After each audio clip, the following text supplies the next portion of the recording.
Good morning, everyone. Welcome to the Love is Greater Than Fear Spiritual Center. I am Reverend Derek, and I'm so excited to have the opportunity to get together with all of you this morning as we continue July's series on spiritual masters. So last Sunday, we talked about Jesus. I shared some great photos that I took in Israel while I was visiting there last month.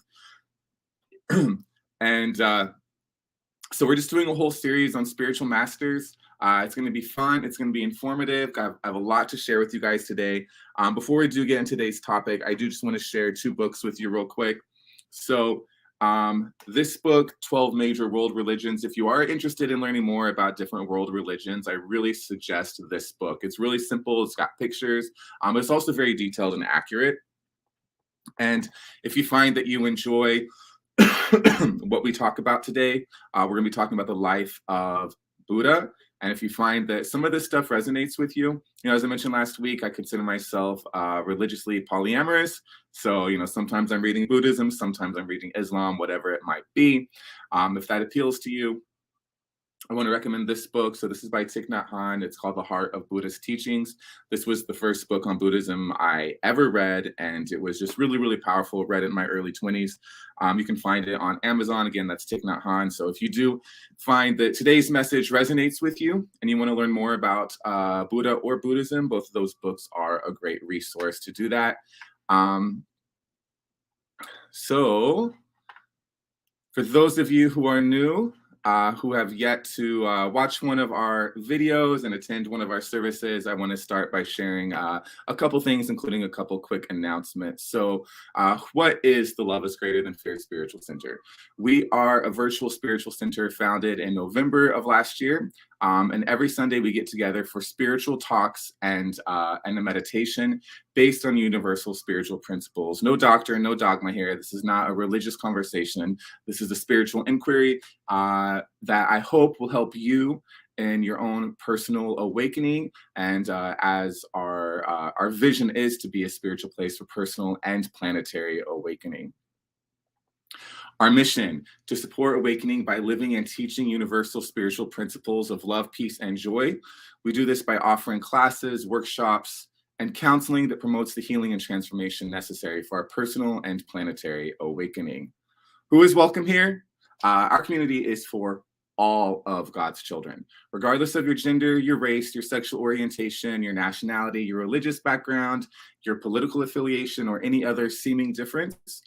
We believe that all of God's children deserve a life of peace, love, freedom, and creative expression. We also believe in dismantling the thought systems of fear that would hinder any person's purpose on earth.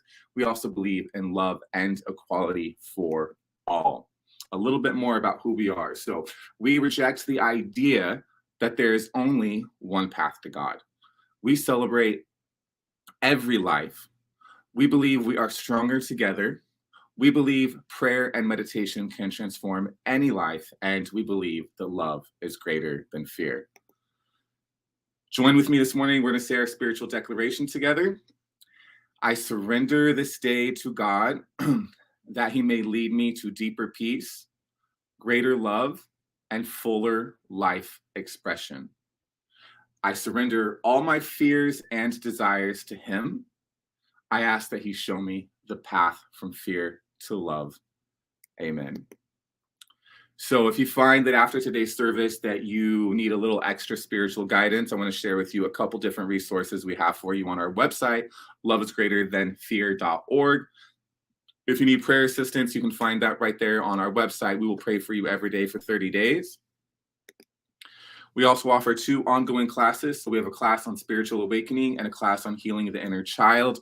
These are 8-week spiritual transformational programs. This combines a teleconference, video calls weekly. It also combines that with some meditations and some prayer practices and a really cool workbook to help you work through any issues that you might have going on. These are $250 for the 8-week program. Scholarships are available for people who cannot pay.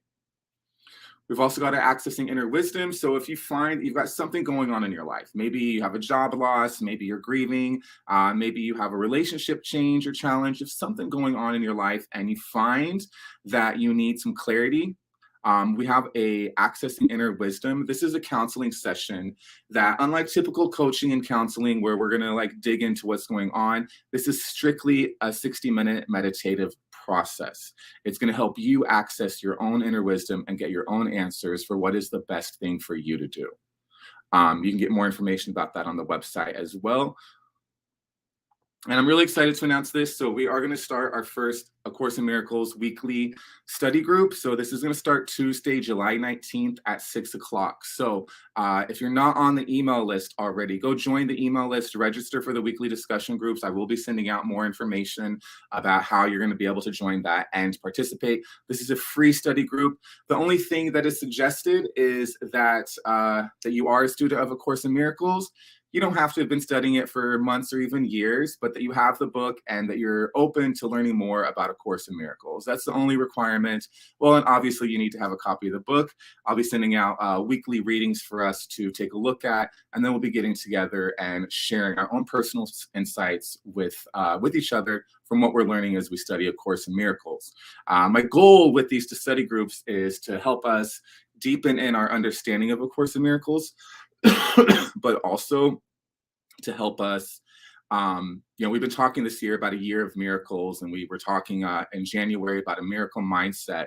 So the goal here in these study groups is to be able to help you facilitate miracles in your life. So if you got something going on, you're looking for some miracles, definitely show up to that. Again, register for the email list if you want updates on that. And you can register for that at loveisgreaterthanfear.org. Also, remember, you can find us on social media, Facebook, Instagram, YouTube. Be sure to like, comment, share, all that fun stuff. And let's not jump ahead. So before we get into today's conversation about Buddha, let's go ahead and do our morning prayer. So if you feel comfortable, go ahead and close your eyes. We'll take a nice deep breath.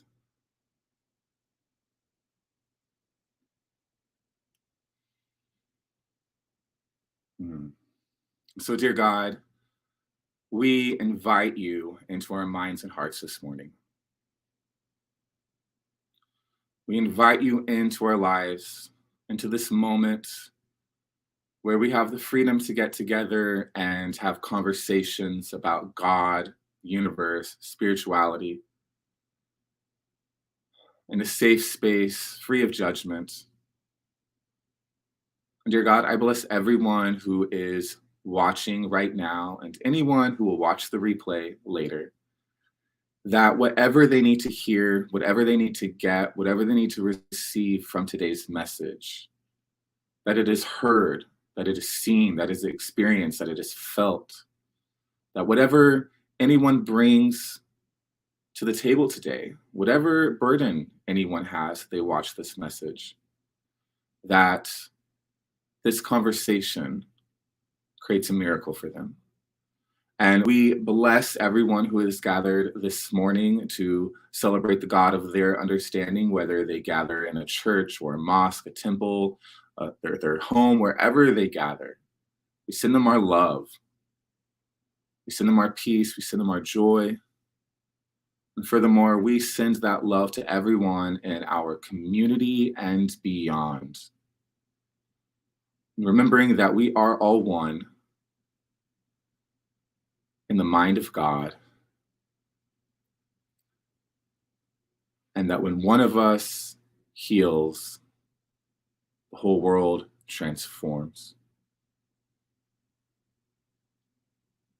I call today's talk good and very good, knowing full well that whatever needs to be experienced by anyone watching today, that it is experienced. Dear God, bless our center, bless everyone watching, bless our world. And together we say, Amen. So thanks again for joining us this morning. So today, excuse me, today we are going to be talking about Siddhartha Gautama, aka the Buddha. So this month we're going to be talking about a variety of spiritual masters. Last week we talked about Jesus. This week we're talking about Buddha. Next week we're going to talk about Muhammad. And I love talking about these characters because they're very powerful, they're very interesting. They come with a lot of, for me, I'm just so fascinated by the culture, I'm fascinated by the history. I'm always fascinated by what other people believe, especially all around the world. But the thing about these people that we're talking about, these spiritual masters, is, you could hear the story of Jesus and it could just be a story to you, a story that Christians tell at Christmas time. Or you could hear the story of Jesus and it could have a deeply transformative effect on who you are as a person and your spiritual path. Now, that same thing is also true for Buddha. Buddha is a powerful figure. So today we're going to be exploring his story. I do tend to keep these talks to be about the spiritual master and their life and what they taught. I don't want to get caught up in how people interpret what they taught and the various institutions that surround it. I don't think that helps us. What does help us is knowing the story of Buddha and how we can take the things that Buddha taught in his life, how we can apply that to our life. So one of the main things that Buddha taught was non-attachment, that our suffering stems very deeply from the way we attach ourselves to things. So if you're wondering if today's talk, if you're going to get anything out of it, well, let me ask you, do you got any suffering going on in your life? Are there some situations that you're really attached to that are disturbing and disrupting your inner peace? Some relationships, some job challenge, a health issue, something in your relationships. I already said that, but something like that. Odds are you probably are experiencing some kind of challenge like that. And so I think today's talk is going to be really important for those of us who find ourselves very attached to outcomes, attached to people, and attached to results, and whatever it might be. This is where I think the biggest area where Buddha helps us. So let's venture back to what is today Libani, Nepal. So we're going to venture back some 2,500 years ago, 500 years before Christ was born, to India. Now, 12 years before Buddha was born, it was prophesied that one of two things would happen with Siddhartha Gautama when he was grown, that he would either become a great king of the world, not just a great king of his kingdom, but a great king of the world, or he would become a sage. And that's what was predicted. 12 years later, he's born. His parents, especially his dad, is thinking, I don't like this. This guy needs to grow up to be a king. I want him to be a great king. I don't want him to be some kind of ascetic. I want him to be a great king. So what does Buddha's dad do? Well, his name at this time is Siddhartha. What does Siddhartha's dad do? To avoid him becoming an ascetic, he keeps him in the palace. So Siddhartha never leaves the palace. He's in a palace all the time where he's surrounded by luxury and worldly pleasures. He's a rich kid, Think about a rich kid today living in Beverly Hills and all the advantages and the things that they have. He had all that stuff. He had money. He had great food. His dad kept anything that might tempt him to seek deeper meaning. He kept that away from him, meaning that he kept him away from anything that his dad saw as ugly, kept him away from any type of sickness, kept him away from poverty, didn't let him see older people. So just any of the things his dad thought was ugly in the world, didn't let him see, didn't let him experience. He thought if he could keep him in those palace walls, keep him distracted with beautiful women and great food and doing his studies, and also he was an archer, he was an athlete, just keep him doing all of those things, that Siddhartha would not become a sage. Now, eventually Siddhartha marries, he has a son, he has everything, as we would consider having everything today. But something continued stirring in him, and he wanted to see life beyond the palace walls. So at the age of 29, with the permission of his father, he ventures out beyond the palace walls. A charioteer takes him out, and he witnesses the 4 sights. These are the 4 sights that are going to have an impact on him and move him in the direction of becoming a sage and not a great king. The first thing he saw was an elderly man. He had never seen an elderly man before. The next thing he saw was a sick person. He had never seen sickness before at 29 years old. And the third thing he saw was a dead body. Now imagine being like this wealthy prince, this young man. All you've ever experienced are the worldly pleasures. You know nothing of sickness and death and disease and all that stuff. And you see it for the first time at the age of 29. Now, after experiencing that, on his way back to the palace, he sees an ascetic man. So he sees this sage and he begins to think, maybe this sage, maybe there's another way of living that I can avoid getting old and getting sick and dying. And while he's thinking about all of this, he's not just thinking about himself, but he's thinking about his wife. He's thinking about his son. He's thinking about all of the people in his kingdom. It's this huge realization for him. Oh my gosh, these people are going to get sick and people are going to die. And a lot of them are poor. And this is a tragedy to him. It's devastating to him. So this fills him with a mission, urgently with a mission, to find a way to end suffering. So in the middle of the night, Siddhartha Gautama, at 29 years old, silently says goodbye to his wife and child and leaves the palace once more. When he gets to the edge of the forest, he takes out a sword, he cuts his long hair, he takes off his royal, probably really expensive clothing and exchanges it for simple ascetic robes. He joins a group of men, this type of Indian group of men who have left Indian society to go find liberation. He starts studying with different gurus, but he's really challenged with the ways that they practice asceticism. He's really challenged with what they're doing because he's not finding the liberation that he is looking for. While living with these people, he's learning to meditate. And there's a lot more that goes into this part of the story that we don't have time for today. But eventually, he finds himself starving himself to be able to have mind over his, the power of his mind over his body. He's starving himself. He's only eating 1 grain of rice a day. And for 6 years, he lives like this. For 6 years, he lives on 1 grain of rice a day. I couldn't do that for 1 day, but that's how he lives. And after doing this for 6 years, he's like, this just isn't working. You've probably seen the, sometimes you see a really chubby Buddha. That's when he becomes enlightened and he's full of joy and light. But the rest of the images of Buddha, he's just really, really thin. At this point, after 6 years of eating like that, his bones are sticking out. He is not well. He decides he wants to eat more food and give up this ascetic lifestyle. So he leaves these 5 companions behind. He ventures into a village where he encounters a woman who feeds him milk and honey. So he drinks this milk, he eats this honey, and his strength returns. But he has not given up. He still wants to find the end of suffering because he doesn't want to suffer. He wants to break that cycle. He wants to break that cycle for his wife and for his child and for his extended family, for his kingdom. He wants to figure out, how do we get off of this wheel of suffering? So he goes and sits under this Bodhi tree. And this is probably part of the story you're all familiar with the most. He sits under the Bodhi tree and decides, I'm going to sit right here until I achieve enlightenment and get what I'm looking for.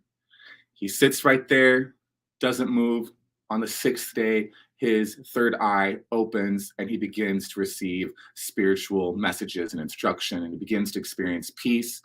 After 49 days, he is transformed from Siddhartha Gautama to Buddha, the enlightened one, the awakened one. He now knows how to overcome suffering. Now, at this point, he begins teaching and begins his, what we would call a ministry. And he starts teaching what he learned sitting under that tree. Now, it's really interesting about the 49 days under the tree. Jesus prayed for 40 days in the Garden of Gethsemane. Moses and the Jews wandered for 40 days in the desert. There's always this significance to numbers, especially, right around the number 40 is really popular as well. Now, what's interesting about the number 40 in Hebrew is that the number 40 and the phrase many days are the same thing. So in the Bible, when we're telling stories about, someone went and did this for 40 days or for, whatever it might be, in their language, it actually means many days. So I was pretty fascinated by this 49 days. I don't know how that's translated, and I'm just curious if there's any more significance there. I didn't come across that in my research, but still the idea is that, for you and I, maybe we can't go sit for 49 days under a Bodhi tray and pray, but whatever time is allotted that we can sit in stillness to help us transform our own personal and individual lives and suffering. So let's talk about what Buddha taught. So during this time, the Buddha is teaching. He teaches the Four Noble Truths, okay? So you've probably heard these before. Number one, life is suffering. So right off the bat, these are not going to be fun. It's not a fun noble truth. Life is suffering, right? If you're alive, suffering is inevitable for you. Number two, suffering is due to desire. So it's our desires, it's our cravings, it's our attachments to things that cause us pain and suffering. The third noble truth is that the cure exists, and the cure is in letting go. Now, the fourth noble truth, and this is the predominant aspect of his teaching that Buddha would teach the most. This is a focus of his ministry, is walking the Eightfold Path. So just as if you went to a doctor and you said to a doctor, I have a broken bone, the doctor is going to reset that broken bone. He's going to give you some medication. He's going to prescribe some things for you for that broken bone. So Buddha, like all great spiritual masters, are very much like a physician. They're going to see, yeah, you are suffering, and this is what's causing your suffering. And here is the cure. Here is the prescription to ending your suffering. That prescription is the Eightfold Path. Let's talk about that Eightfold Path. So, before I talk about this, I just want to say that, so far, all of this is very much A Course in Miracles. This is not a religion. In fact, when you're studying this as a religion, people frequently, very often say, this is not a religion. This is a philosophy. It's a type of psychology. It's a way of living. It is not a religion because it's not really inundated with doctrine and dogma, but also there is no deity in Buddhism. So this is very much like A Course in Miracles. What I love about A Course in Miracles is that, and I heard Marianne Williamson say this in a talk the other day, that it's the language is Christic, the feel of A Course in Miracles is Buddhist, and the delivery is Jewish. So it's just really fascinating to me that like so much of what we're about to take a look at here in the Eightfold Path is this is all very much true in A Course in Miracles. The only thing that's different is just the language. So the Eightfold Path includes 8 different things that we must do the right way. So number one is right understanding. So basically, right understanding means that you have a good understanding of suffering and the Four Truths. So this is the first and foremost, most important part, is that you have understanding of why you suffer. If you're going through life and you don't understand that suffering is inevitable and what causes suffering and how to cure it, well, then life's going to be really hard. So right understanding. The next thing he taught was right thought. So right thought means turning away from the thoughts of ego, basically, thoughts of craving, thoughts of desire, thoughts of envy, thoughts of jealousy, and turning from those thoughts towards thoughts of self-improvement and ethics. We've also got right speech. So another phrase often used for right speech is wise speech. So using words that heal, words of love, words of compassion, words that lift others up, not using your words to destroy people, to hurt people, to cause pain. We've also got right action. So right action includes abstaining from killing, from stealing, and from sexual misconduct. We've got right livelihood. So right livelihood means finding a way of living that does not compromise the 5 precepts. So there's these things called the 5 precepts in Buddhism: not killing any living being, not stealing, refrain from too much sensual pleasure, refrain from wrong speech, refrain from toxins that cloud the mind. So far, a lot of this is very much like the Ten Commandments, right? Don't lie, don't steal, don't kill, right? It's basically the same stuff. Um, we also got right effort. So, right effort is about challenging yourself to improve and letting go of any characteristic defects you might have. If you tend to be a jealous person, if you tend to be an envious person, just letting all of that go and focusing on becoming, growing yourself, improving yourself. Buddha also taught right mindfulness. So I'm going to read a quote I was from one of the books I was reading this weekend about Buddhism, about mindfulness. So to be mindful is to be fully present, not lost in daydreams, anticipation, indulgences, or worry. Mindfulness also means observing and releasing habits of mind that maintain the illusion of a separate self. This includes dropping the mental habit of judging everything according to whether we like it or not. I'm going to repeat that, okay? This includes dropping the mental habit of judging everything according to whether we like it or not. Last but not least, the eighth path is right concentration. So basically, this means meditate, right? Right concentration is meditation. Now, in Buddhism, they have something called the four absorptions. This is a type of meditative practice that focuses on a single object. If you want to learn more about the Buddhist forms of meditation, you can Google four absorptions or check out the book, The Heart of Buddha's Teachings by Thich Nhat Hanh. So that is the crux of what Buddha taught. Now, Buddha, I want to circle back to when I was talking earlier about his wife and child, right? So here he is at 29 years old. He leaves his wife, he leaves his son to go find himself. Now, some critics might call him, I read, what did it say? That he was like the original deadbeat dad for leaving his family like that. And I was just like, I get why they say that. So I got really curious. Did he go back to his wife and child? What did he do? And so I read that after his enlightenment, the first thing he did was go back to the palace. And he was encouraged by people not to do that. Why would you go back to your wife? Why? It's been 12 years. Why would you go back to try and see her? Why can't you let go of the past?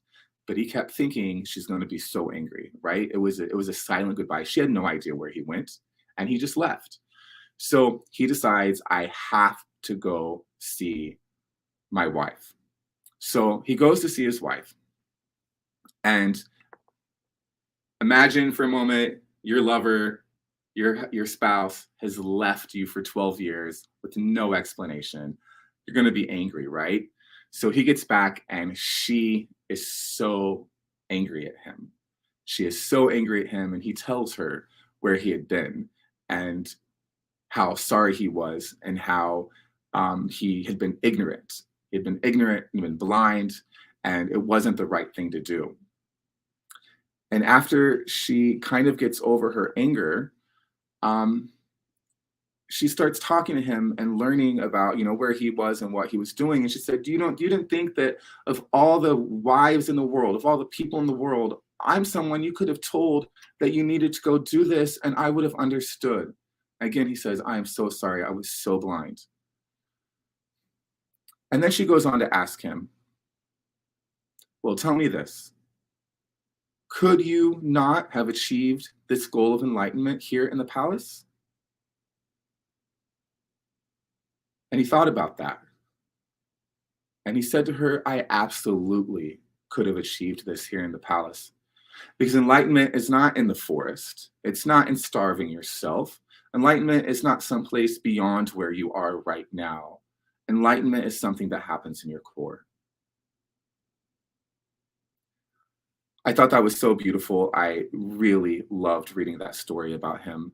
Now, I am not a Buddhist scholar, but from what I've read, after that moment, his wife and his son and his extended family would become his disciples. And they would go on to teach the Noble Truths and go on to teach the Eightfold Path themselves. Now, Buddha would continue teaching for another 45 years. And at the age of 80, he would pass on from this plane. Now, he's left a huge impact on the world. Approximately, there are 6.7% of the world practice Buddhism. That equals some 500 million followers worldwide, primarily in Asia, but all around the world. Now, as I was saying earlier, it is very much argued that Buddhism is not a religion. It is a philosophy. It is a type of psychology that gives someone mental habits and tools for experiencing inner peace in this chaotic world. Now, what does that sound like? That sounds like A Course in Miracles. Just like A Course in Miracles, it's not a religion, it's not a doctrine. It's all about personal accountability and practice. And like in A Course in Miracles, inner peace is achieved by turning away from ego, which is synonymous with attachment, toward God, which is synonymous with love. So I want you to take a moment, and now that you've heard this story about Buddha, are there some things in your, how can you take this story and apply it to your life? Do you tend to think enlightenment and inner peace and the life you desire is somewhere beyond your reach? Maybe it's in another city, it's in another state, it's in another country, maybe it's at a different job, maybe it's in a different relationship, some different place. And can you accept now that it isn't going to be found in any of those places, because enlightenment, peace, joy, love, perfection, the truth of who you are can only be found within your core? And are there some places in your life where you kind of, what's the word I'm looking for, make your suffering worse because you don't use right speech, and you don't meditate, and you don't have right action, or maybe even a right livelihood or right understanding?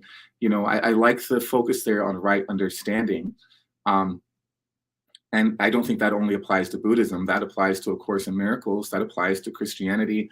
That applies to Judaism. If you don't have the basic understanding of who you are and why you're here and what's going on in the world around us from a spiritual perspective, it's going to make you so much more likely to suffer. So there's a lot of powerful stuff that you can take from this and apply to your life. You can decide right now that you are going to daily dedicate yourself to understanding your spiritual practice more. You can decide right now that when those thoughts of loneliness, anxiety, and depression pop up and judgment, you're going to turn away towards compassion. You're going to redirect your thinking to thoughts of love and thoughts of peace. You can decide right now that you're going to use wise speech. You're not going to use your words as daggers to attack people, but instead you're going to use your words to lift people up, to remind people of the truth of who they are, reminds people that they are loved, that they are not alone. Use your words to guide people, and so on and so forth, constantly challenging yourself to become a better person and not be so attached to things. One of the biggest reasons attachment causes us so much pain is because nothing in the world is permanent. So of course, if you're attached to something that you know is not permanent, you are going to suffer. I did have a quote I wanted to share with you guys. And I guess I lost it. Where is it?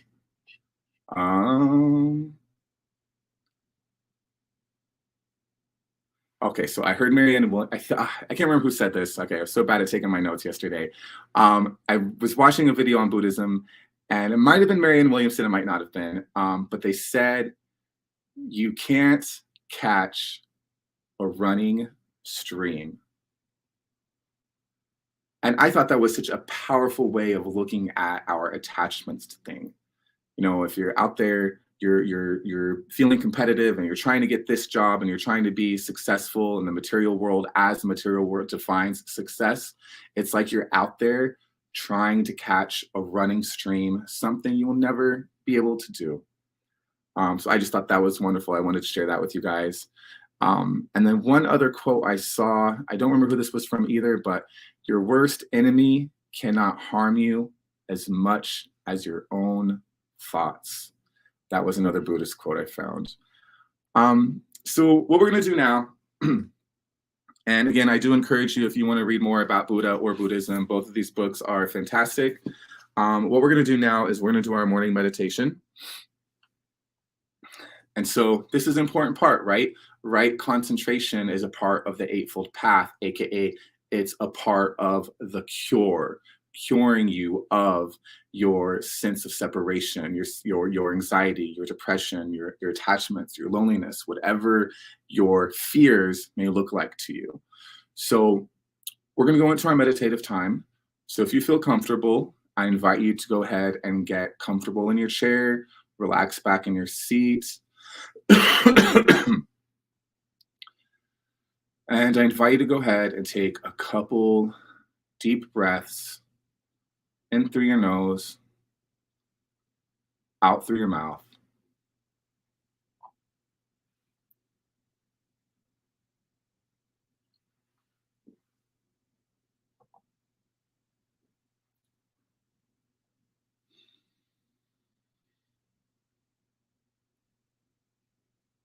Take one more deep breath.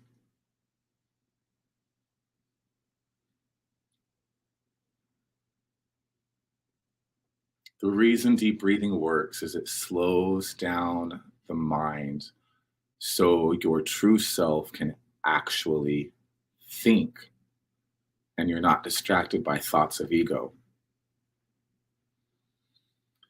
After we take those couple deep breaths, just let our breathing return to normal.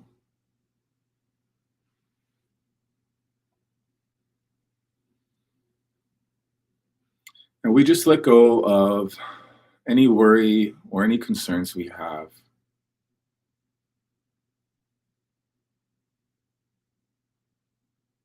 Let go of any expectations for this morning's meditation.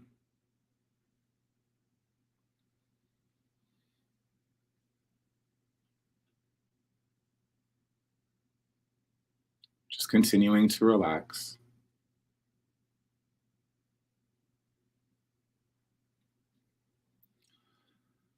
And any sounds or distractions we hear, we just let those push us deeper and deeper into our meditation.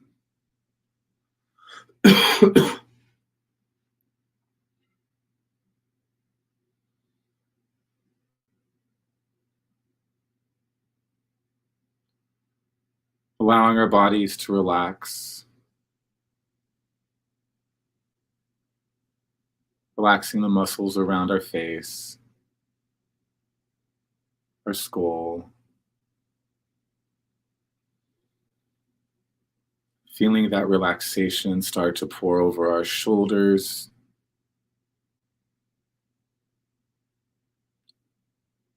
down our chest,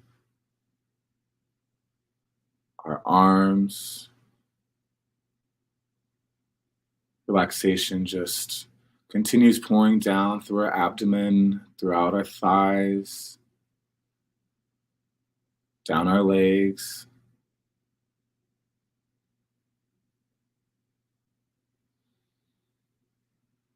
The relaxation extends beyond our toes and fingers.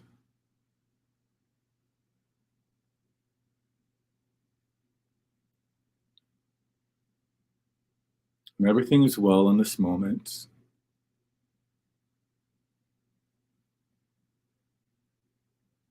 We don't try to control our thinking.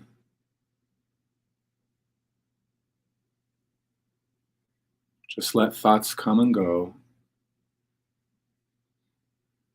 No judgment.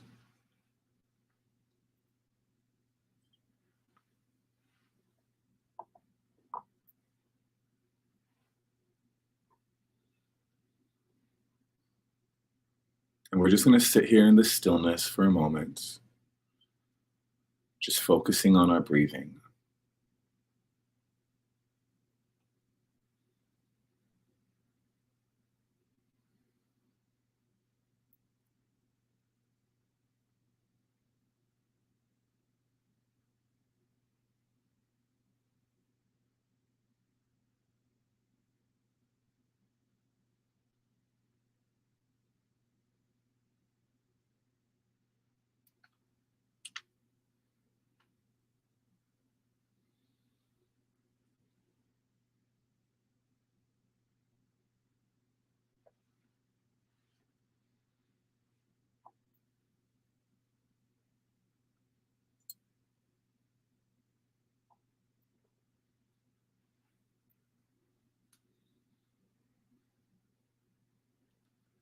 Now I invite you to call to mind a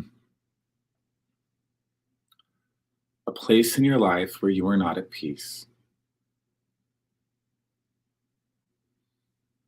You've probably already thought about it this morning, but wherever it is in your life that you are suffering,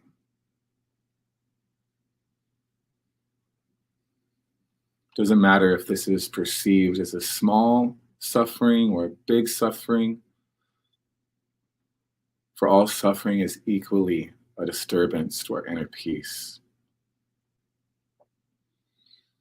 So call to mind whatever this area is, whether it's your health, a relationship, money, job, anything to do with politics of the world.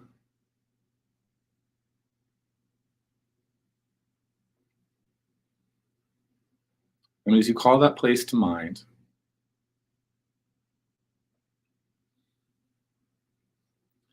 I invite you to ask yourself, where am I attached here? Where do I have expectations? Where do I believe that things need to go a certain way?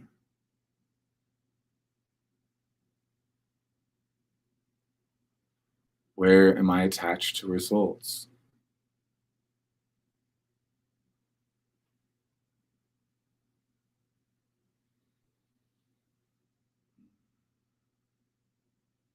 And this is not a place for judgment. We just want to take an honest look at where we are attached.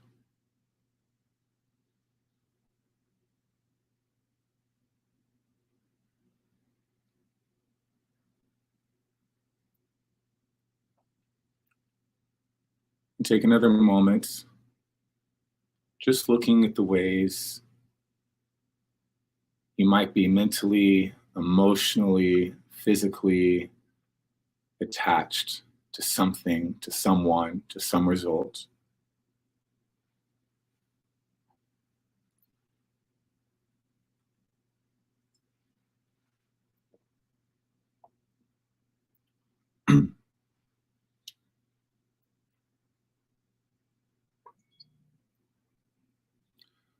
And now ask yourself, am I willing to let go? Am I willing to let go of the thoughts, the words, the mental inertia, any actions that are involved here?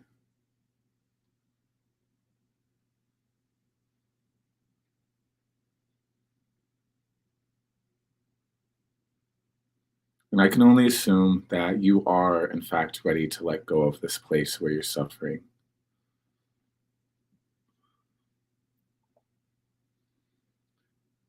So now we pray.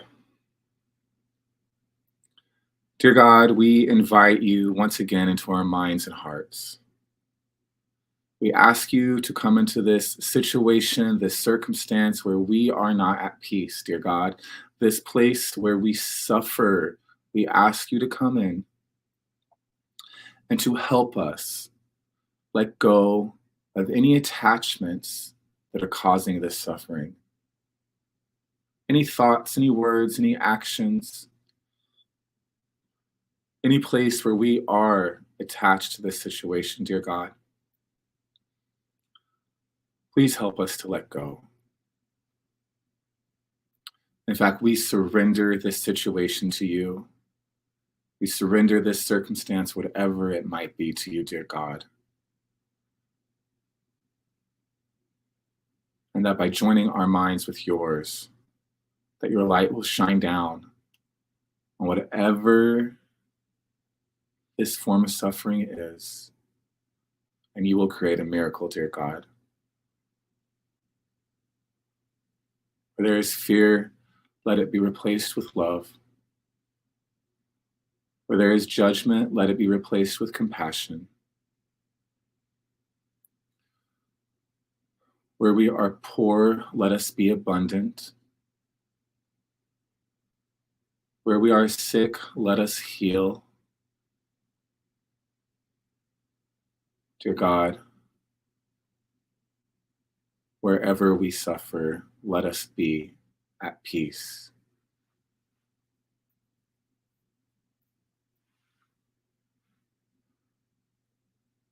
And we thank you, dear God, and we hand this over to you. Together we say, Amen. So as you feel comfortable, you can begin to bring your attention back to the room, wiggling your toes, moving around in your chair, opening your eyes.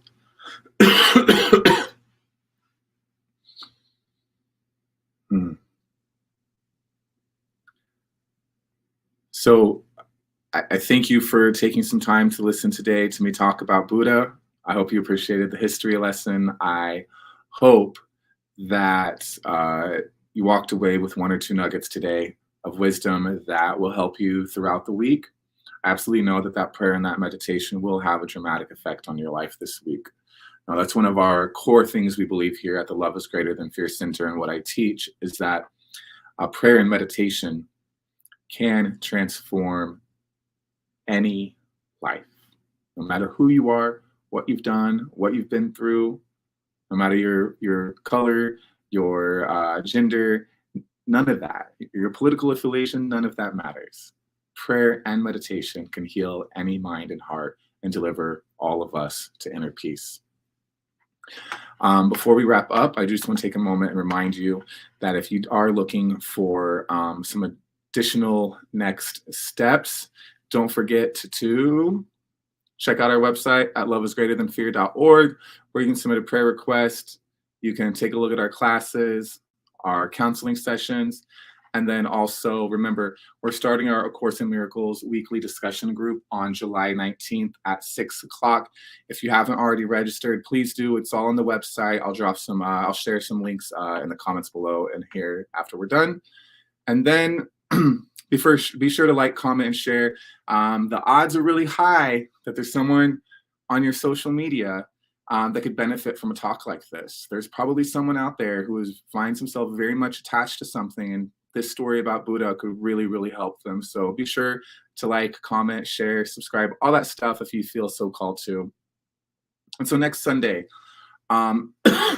excuse me, next Sunday, we're talking about the life of Muhammad. I'm excited to talk about him. It's always tricky and uncomfortable talking about Islam. I do like Islam. I do like the Quran. I love the story of Muhammad. It's just a fantastic story. And I believe that there are things about the story and the life of Muhammad that can absolutely benefit us here hundreds, thousands of years later, however long it's been, just like the story of Buddha and just like the story of Christ. So I'm super excited to talk to you guys next Sunday about the life of Muhammad.